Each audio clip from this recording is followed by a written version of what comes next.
Atos capítulo 3. Quem está aqui pela primeira vez? Só para nós te dar um cheiro. Aqui esse casal. Esse casal é casal que a gente conhece das antigas. Quem mais? Quem mais? Ô, irmão, levanta aí. Olha lá um casal ali também na entrada. 2 casais ali, uma irmã ali.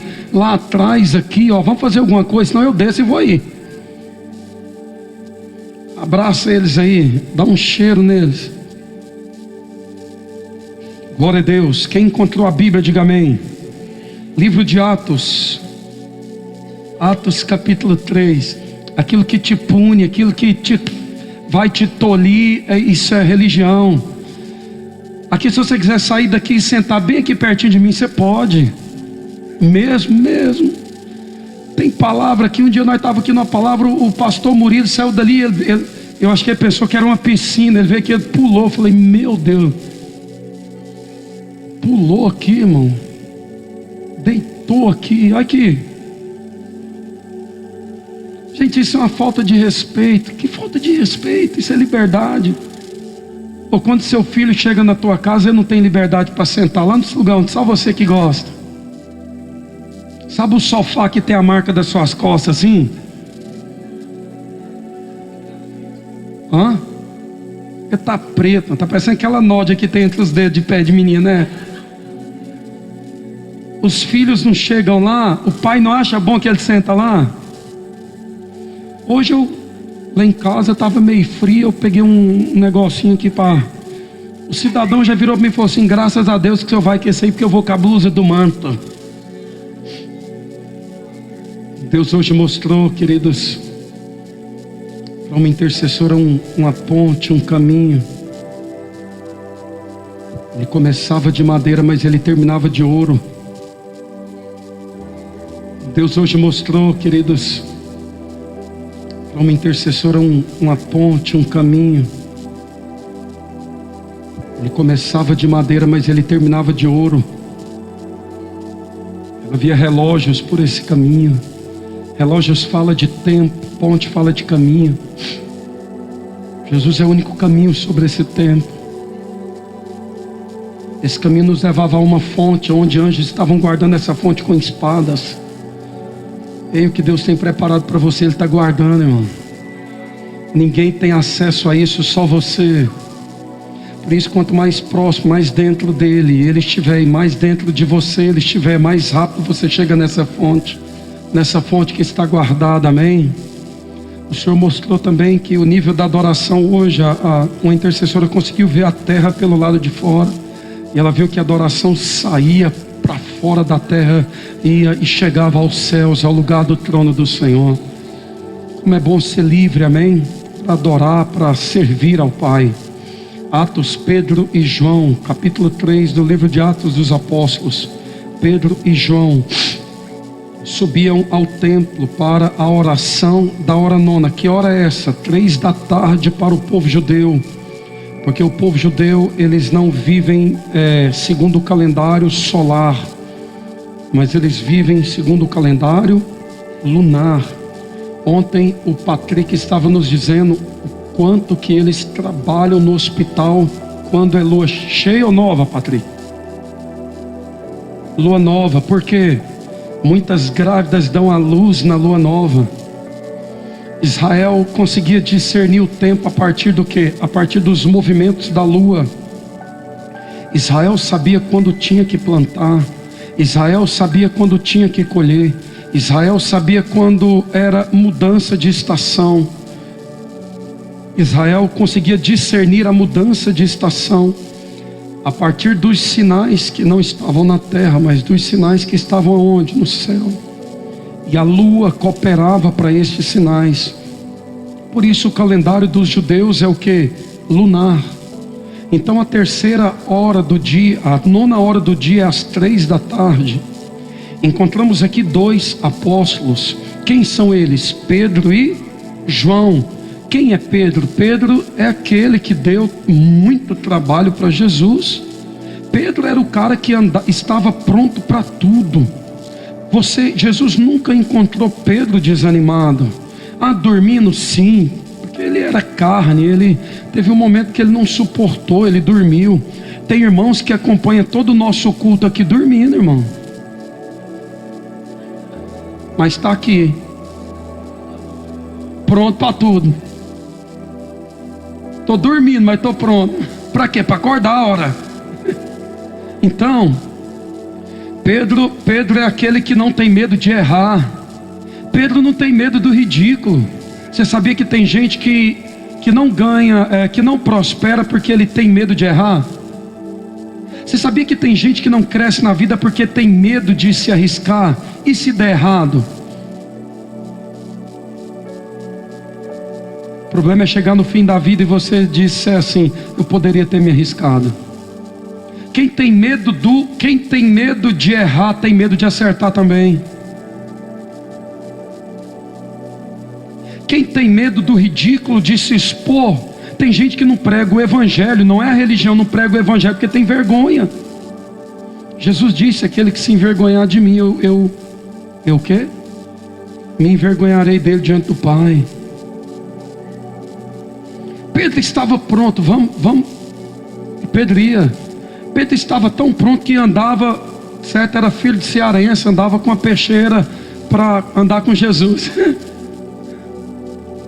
Tanto que no dia quando eles foram prender Jesus, Pedro torou a orelha de Malco com a espada, gente, é doido. Jesus já estava quase na crucificação, o cara ainda estava andando de espada. Se brincar, tem crente que está aqui dentro e está armado de pistola. Fora os policiais, né, irmão? Não tem problema, os policiais têm que estar. O duro é o 38, guardado lá no carro. Não, meu revólver não converteu ainda não. O bicho é duro de coração. Pedro sempre está pronto. Ei, Pedro está pronto para ouvir até o que ele não quer. Pedro foi dizer algo para Jesus. Jesus olhou para ele e falou assim: sai de perto de mim, Satanás. Irmão, já pensou você falar alguma coisa aqui? Eu falo assim: sai daqui, Satanás. Irmão, você some daqui, você vai no Facebook falar, você me processa. Aquela igreja ali chama o povo de Satanás. Emburra. Tem gente que só é legal com você até enquanto você fala coisa boa para ele. E quem diz que coisa boa são as coisas certas?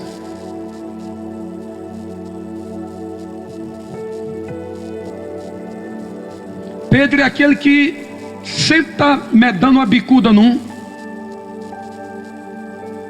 Mas Pedro é o que mais quer a presença. Pedro é aquele, é o último da fila. Aí Jesus fala assim: vou lavar o pé de todos vocês. Aí Pedro olha pro pé da galera: tá doido, mano? Lavar o meu por último, negativo. A carniça que vai ficar essa água. Por que eu tenho que ser o último? Vai lavar o godó de todo mundo. Aí o povo andava descalço, aquelas chinelas de apóstolo. Quem está com aí? Pastor Paulo que gosta, né?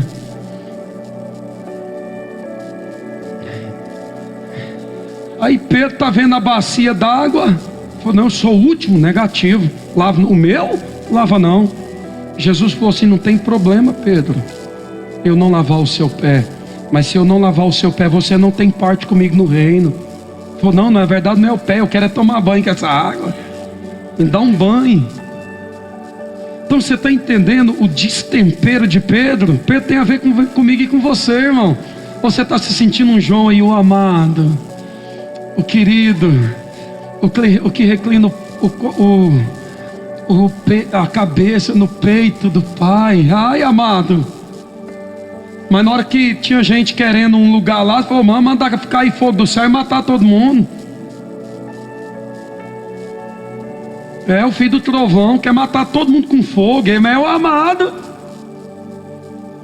Só Deus sabe o fogo que você carrega dentro dessa carinha de amado, hein, irmã? Nossa! Vontade de pôr fogo no mundo. Tem gente que, se puder, põe fogo no mundo. Ele queima tudo, rapaz. Esse queima assim, mano. Nossa, é muito fogo, rapaz.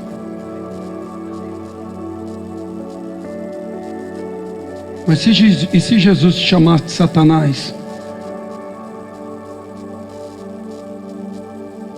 Eu acho que os dois estavam certos. É o fogo do inferno e Satanás, né?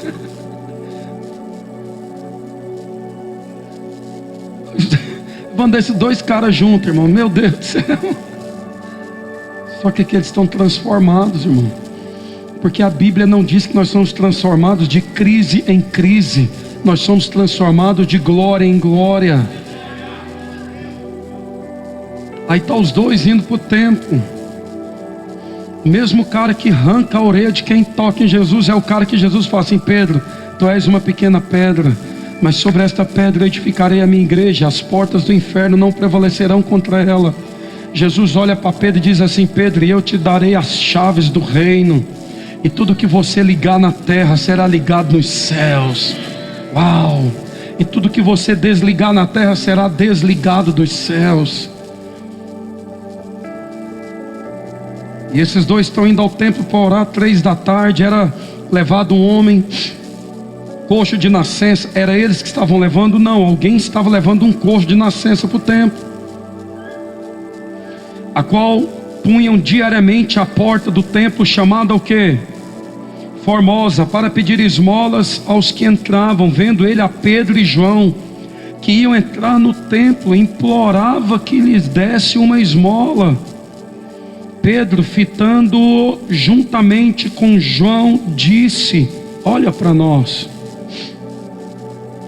Ele os olhava atentamente, esperando receber alguma coisa, alguma oferta, a palavra grega é esmola.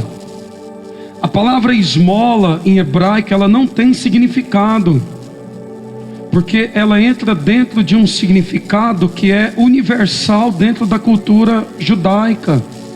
E é essa palavra universal para ajuda pobre, ajuda órfão, ajuda necessitado.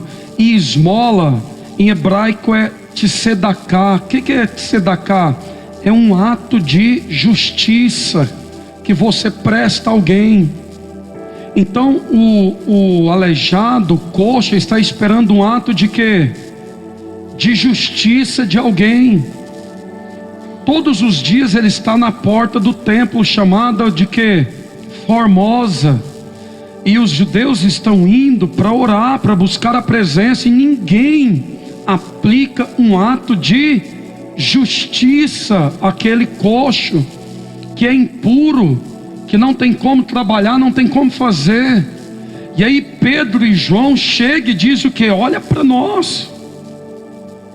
Pedro, porém, lhe disse: não possuo nem prata nem ouro, mas o que eu tenho, isto te dou. Em nome de Jesus Cristo Nazareno, anda. E tomando pela mão direita, levantou imediatamente. Os seus pés e tornozelos se firmaram, deu um salto e pôs-se em pé. Passou a andar e entrou com eles no templo, louvando a Deus. Viu todo o povo a andar e a louvar a Deus. Amém? Fala comigo, Formosa. A palavra Formosa em grego, porque o Novo Testamento, para você aí, ele está escrito em grego e transliterado para o português. Quando você pega o original grego, você pega a palavra Formosa.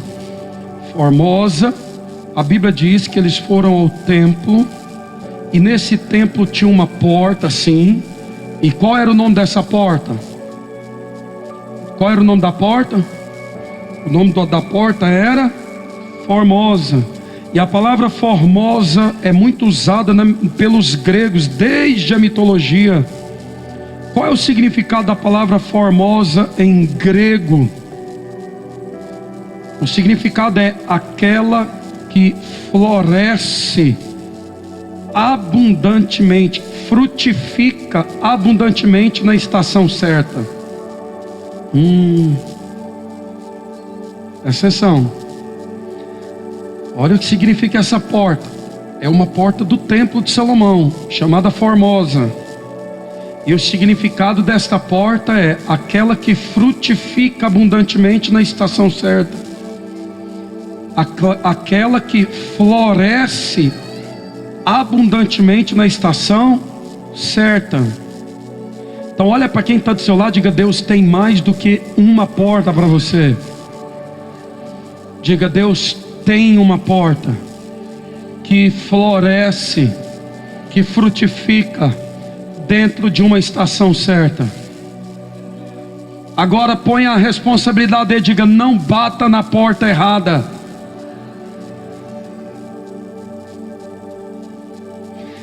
Florescimento depende do tempo. O nosso desafio também é discernir o tempo. Quem consegue discernir o tempo, consegue discernir a estação do florescimento.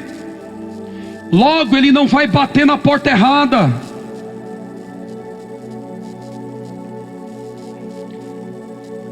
Aqui nós estamos falando de dois líderes da igreja primitiva, dois apóstolos. E esses dois apóstolos, queridos, Pedro já vinha de dois níveis poderosos de experiência.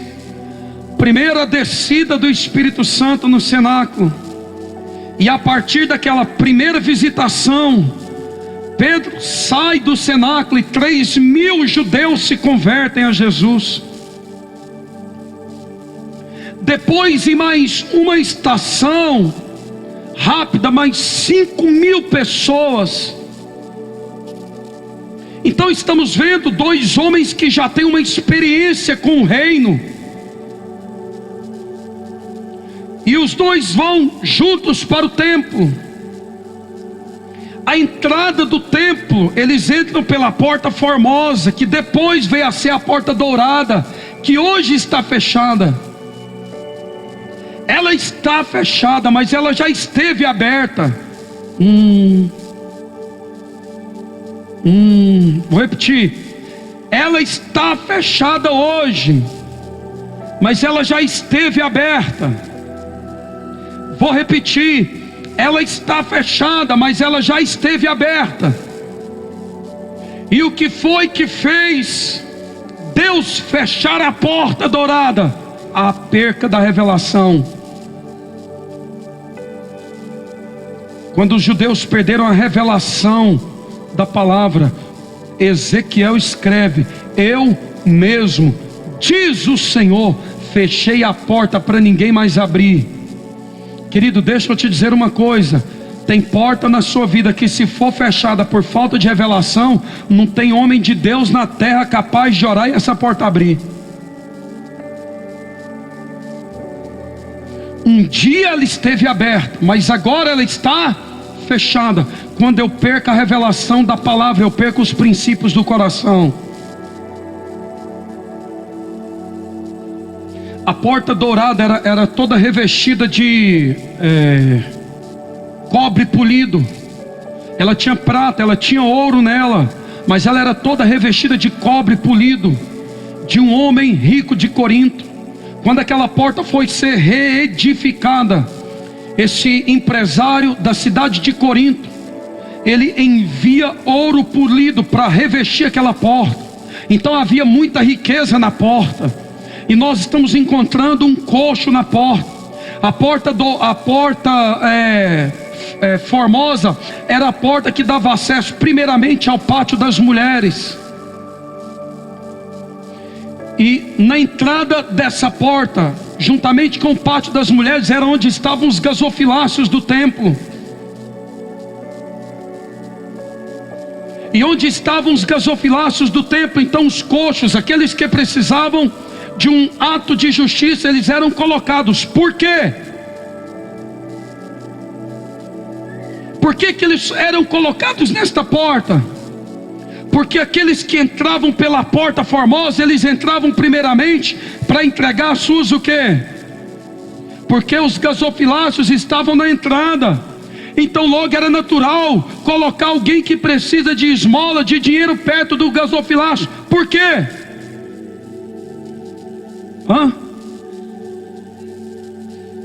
Para comover aquela pessoa. Nossa, eu vou entregar minhas ofertas no gasofilácio. Nossa, mas eu vou dar um ato de justiça para o coxo. Nasceu coxo. A mãe dele não queria que ele nascesse coxo. Mãe nenhuma quer que o filho nasça deficiente, querido. Só uma mãe, só uma mãe. Uma vez eu e a bispa pegamos uma mãe extremamente aflita, porque foi numa segunda-feira que o médico olhou para ela, depois de fazer um sério exame, e disse: nós precisamos tirar o filho do seu ventre nesta quarta-feira. Mas doutor, não é hora sim, mas o seu filho não tem cérebro. Não foi bem? Imagina o desespero de uma mãe. Sonha em ter, em gerar, e quando gera, querido, com 7 meses descobre que não tem cérebro o menino. E o médico diz: a cabeça dele, o crânio está vazio, não tem nada dentro. Temos que tirar para não sacrificar você. E ela nos procurou e nós, meu Deus, irmãos, que sofrimento daquela mãe. O desespero daquela família, porque a mãe tem que abortar, tem que tirar. É o sonho que está morrendo, que vai ser arrancado dela, sem pedir autorização. E nós enchemos as mãos de óleo, colocamos na barriga. Pedi a bispo para colocar a mão na barriga daquela mulher. Impus minhas mãos sobre as mãos da bispa. E começamos a determinar: cérebro nasce em nome de Jesus. Cérebro nasce agora, nasce agora, nasce, nasce, nasce, nasce. E a determinar: não vai abortar, não vai tirar. Deus, esta criança vai nascer e ela será apresentada no altar da tua casa. Terminamos de orar e dissemos: filha, antes de entrar no centro cirúrgico, peça ao médico para olhar de novo. O cérebro estará aí dentro. Deus fez o cérebro nascer.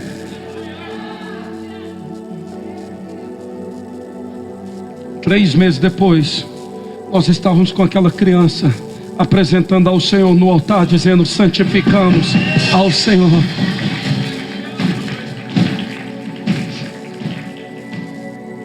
Deixa eu te dizer, vida sem experiência é religião. Sabe por que eles estão indo orar? Porque eles estão queimando por dentro. Por que eles estão queimando por dentro? Porque eles viram o mestre fazer e agora eles estão fazendo. Tem gente que vê fazer, ouve sobre fazer, mas não tem coragem de se arriscar. Ele não tem coragem de fazer. Você sabe por quê? A fé dele está com base na razão, mas a nossa fé não está com base naquilo que nós vemos, está naquilo que está escrito em Hebreus capítulo 11. A fé é o firme fundamento daquilo que nós não estamos vendo, mas eu tenho certeza que vai acontecer. E eles estão indo ao templo para quê? Para orar, porque eles estão queimando por dentro, porque vidas estão sendo salvas, homens estão sendo curados, religiosos estão tendo revelação de quem é Jesus, de quem é o Messias, e eles chegam diante da porta da esperança. É da esperança. Você pensou no baú da felicidade, né? Você já comprou o baú, né, irmã? Uns títulos de capitalização. Eles chegam diante da porta formosa, porque ainda ela está aberta. A riqueza na porta, mas a pobreza nos pés dela. Tem gente que está assim, a riqueza está estampada, mas os fundamentos estão falidos. Tem riqueza na porta, mas o coxo está no pé dela. O coxo está na entrada, o coxo não entra. Por quê? Porque o coxo é impuro. Coitado dessa mãe. Coitado dessa mãe. Quem sabe a mãe do coxo está lá no pátio das mulheres, mas o filho está na porta, porque ela é impura. Que religião é essa, irmãos? Que religião é essa? Jesus fala sobre uma parábola e montar um banquete. E se os convidados não chegarem, o que ele diz? Fala assim: olha, os convidados que não valorizam a mesa posta, não tem problema. vai para a porta, vai para os bairros, vai para as vielas, pega os coxos, pega os impuros, pega os enfermos, pega os contaminados e coloca eles na mesa para mim.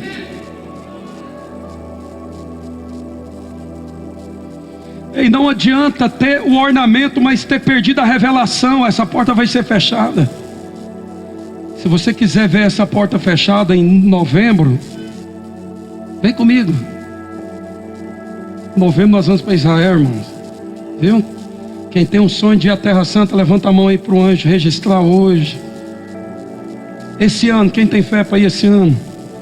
Aí tem gente que já pensou, não, esse ano não, o dólar está alto. E quem diz que precisa de dólar, irmão? Você foi por dinheiro ou por fé? Ei, que adianta a porta ter tanta riqueza, mas a miséria está no chão? Que adianta se o ouro veio de Ufir, se a prata veio do Himalaia, se o cobre veio de Corinto, mas se o coxo é impuro? Se a vida inteira ele está na porta, mas ele não tem a vida transformada. Isso aqui, ei, deixa eu falar, isso aqui revela um quadro da nossa atualidade. Ou você acha que não? Tem muita gente que tem o adorno, ele tem a customização, mas ele apenas está na porta, ele não conseguiu entrar ainda. Porque a beleza não está na porta, está dentro da porta. Porque a glória estava dentro da porta, a operação estava dentro da porta, a palavra que os apóstolos estavam liberando estava dentro da porta. E todos os dias aquela multidão passando e ninguém prestava um ato de justiça. Falar em ato de justiça nós sabemos, queridos. Você já viu aquele tipo de pessoa que tem muita ideia? Não adianta ter ideia. Jesus não nos chamou para ter ideia. Jesus nos chamou o quê? Para ir e fazer. Está entendendo? Você não precisa ser um gênio, você só precisa ser um filho. Você não entendeu? Você não precisa ser um gênio, você só precisa ser um filho para entender e fazer. Aí eles chegam ali, dois, que tal que queimando por dentro, cheio de unção, cheio de vida. E eles chegam diante daquela porta que todo mundo está passando por ela, mas ninguém está parando, só param para dar esmola. Nossa, mas Pedro estava quebrado. Não, Pedro não estava quebrado. Quando Pedro disse assim, eu não tenho ouro nem prata, Pedro estava falando de uma riqueza acima de esmola. Pedro estava falando de algo acima de esmola. Quando Pedro olha para ele e diz assim, olha para mim.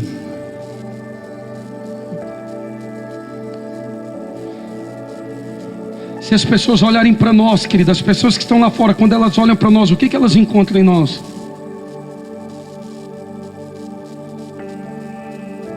Quando Pedro disse assim, olha para mim, Pedro não estava dizendo, olha para Pedro. Pedro estava dizendo assim, olha para Jesus. Não, você não entendeu. Você não entendeu. Pedro não disse, olha para mim. Porque se Pedro olhasse para ele, Pedro tinha dito assim, olha para o meu ouro, e olha para a minha prata, olha para a riqueza que eu tenho. Olha para o tanto que eu vou te abençoar. Pedro estava dizendo assim, olha para mim. Pedro estava dizendo, olha para Jesus. Pedro estava dizendo, você consegue ver o quanto eu estou parecendo com o meu mestre? Olha aqui. E a Bíblia diz que o aleijado, fitando os olhos nele, Pedro disse, eu não tenho ouro e nem prata. Pedro estava dizendo, a minha parada não é com a riqueza desse mundo, cara. O meu negócio vai além. Eu não tenho ouro e nem prata. Presta atenção. Pedro disse, eu não tenho ouro e nem. E o que Pedro fez? Estendendo a mão. Não adianta falar enquanto você não tiver fé para estender a mão.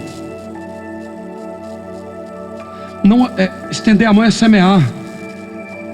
Não adiantava Pedro falar que andava com Jesus, que era discípulo de Jesus, se Pedro não tivesse coragem de semear aquele reino na vida de alguém. Irmão, não adianta ficar falando de reino. Para ficar de ouvindo sobre reino, se você não tem coragem de semear esse reino na vida de alguém. Enquanto você não tiver coragem de lançar a mão, Enquanto você não tiver coragem de semear esse sobrenatural, você não vai ver esse sobrenatural operar na vida de alguém da mesma forma que operou na tua vida. Agora, quando Pedro disse, lançou mão e pegou ele, Pedro não deu o que ele tinha de fora dele, porque de fora ele não tinha nem prata e nem ouro. Pedro deu o que ele possuía dentro. Vou repetir. Pedro disse, eu não tenho ouro nem prata, o que eu tenho está guardado no meu espírito. E ele lança a mão. Sabe o que Pedro deu para o aleijado? Aquilo que ele possuía no espírito dele. E o que Pedro possuía no espírito dele? O reino de Deus. Porque o meu reino não está aqui nem acolá, o meu reino está dentro de vós. Pedro estava dizendo, eu não vou te dar um ato de justiça, de tzedaká, eu vou te dar a justiça divina, porque o reino é um reino de justiça. Então eu te digo, levanta e anda. Levanta e anda. Pedro estava dizendo, levanta e anda. Sabe o que Pedro está dizendo? Pedro estava tirando de dentro dele, levanta e anda. Levanta e anda. Levanta e anda. Levanta e anda. Pedro estava dizendo, levanta e anda. Levanta e anda. Um dia, um único homem chamado Moisés, a Bíblia diz, Deus falou para ele, Moisés, eu vou tirar do seu espírito e vou repartir para os homens que estão à sua volta. O que Deus tirou de dentro de Moisés, ele repartiu com 70 homens, e os 70 homens passaram a profetizar. Olha para quem está do seu lado, só para dar uma resposta para ele assim, topzera. Fala assim, se ele tirar do seu espírito hoje, dá para repartir com quantos? Fala, dá para repartir com quantos?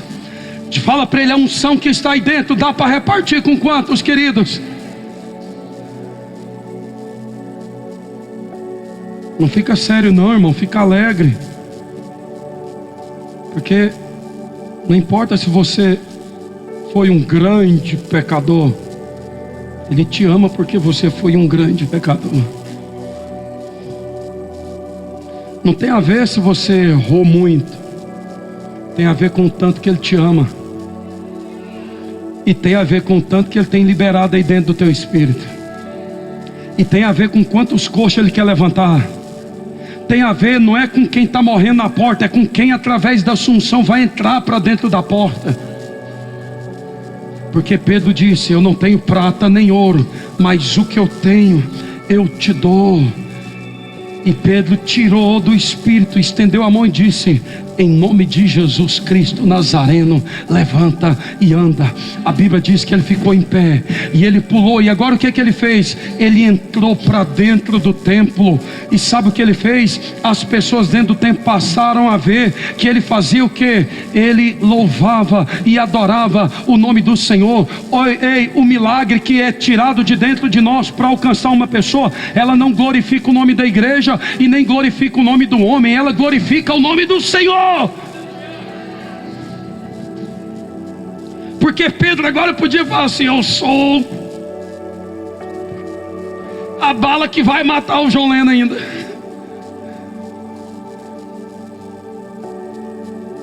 Eu sou Pedro. Não, ninguém viu Pedro,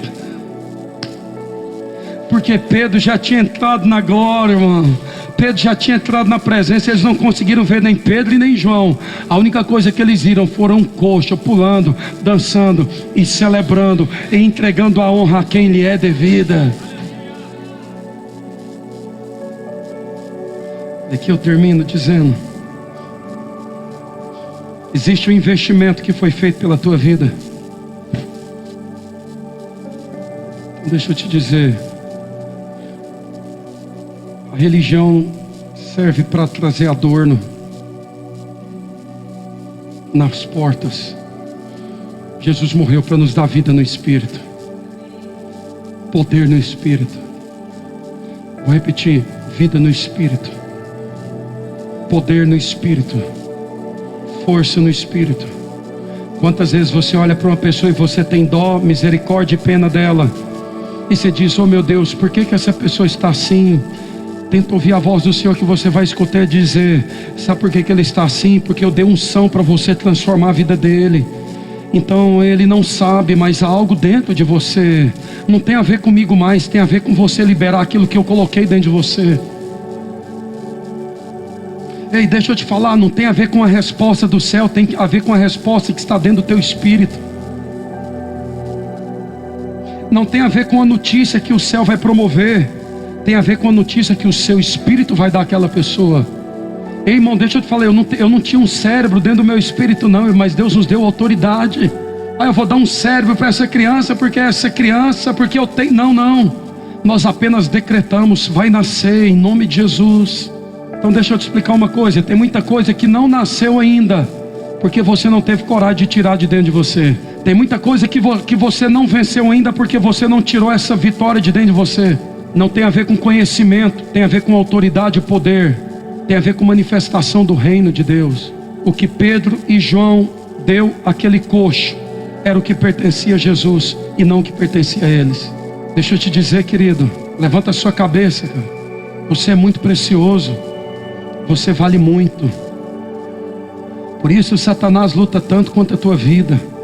Por isso o diabo é tão resiliente para tentar te impedir, para tentar te destruir, para tentar te parar, para tentar te paralisar. Você sabe por quê? O investimento que foi colocado dentro do teu espírito é muito alto, é capaz de dar vida para um coxo. Que Deus colocou dentro de você através do reino. É o que está mudando a história dessa nação, porque alguém está entendendo. Jesus disse: se vocês andarem comigo, se vocês forem meus discípulos, vocês farão obras maiores do que as que eu faço. Sabe aquele desespero que você fica diante de situações da sua vida? Não olha para fora, olha para dentro. Fala: peraí, Deus, existe uma unção que está liberada no meu interior, e é com esta unção que eu venço esse desafio. É com esta unção que eu enfrento esse gigante. Ah, você é pequeno. Não importa se você é pequeno, grande e poderosa é a unção que está no seu interior. Quem disse que você é pequeno? Quem disse que você é o menor? Quem disse que você é o impuro? Quem disse que você é o que não ia dar em nada? Se não desse, não estaria aqui. Se fosse para dar errado, você não estaria aqui nessa manhã. Deus te levantou para dar certo e colocou uma unção poderosa no seu interior. Não fique mais esperando que o céu responda. Comece a responder pela unção que Deus tem impartido com você. Porque Pedro não deu nada do que ele possuía de fora, Pedro deu do que ele tinha de dentro. Isso é impartir. Jesus tirou do espírito dele e deu para o espírito de Pedro. Pedro tirou do espírito que Jesus deu para ele e deu para aquele coxo, e aquele coxo entrou louvando e adorando o nome do Senhor. Eu nem sabia que eu tinha espírito, agora eu fico sabendo que você tem um espírito aí dentro, tá bom? Você não é alma, corpo e espírito. Isso é tricotomia normal humana. O apóstolo Paulo nos diz que nós somos espírito, alma e corpo. Fique em pé, nós já vamos terminar.